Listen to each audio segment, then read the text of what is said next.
ចានេះគឺជាសកម្មភាពជាងគាត់ធ្វើការដំឡើងនៅកញ្ចក់ឆ្លោះមុខចំនួន3ផ្ទាំង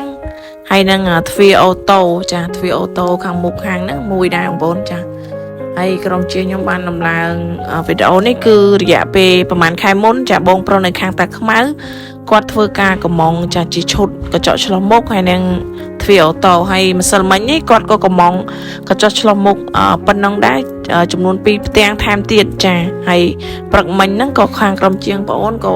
យកទៅដំឡើងដល់ទីតាំងរបស់គាត់នៅតាខ្មៅហ្នឹងគឺរួចរាល់ហើយចាហើយបងប្អូនអាចទស្សនាមើលបានចាហាងរបស់គាត់មិនទាន់បានអាប់ដេតគាត់ឲ្យជាងតឡើងជាទ្វារកញ្ចក់ហើយនឹងតឡើងកញ្ចក់ឆ្លោះមុខហ្នឹងគឺបែបនេះបងប្អូនជាប្រភេទហាងសាឡនហ្នឹងបងប្អូនចាគឺឥឡូវក្រោយពេលដែលគាត់អាប់ដេតហើយនេះបងប្អូនចារូបភាពដែលគាត់បាញ់ឲ្យមេជាងគឺ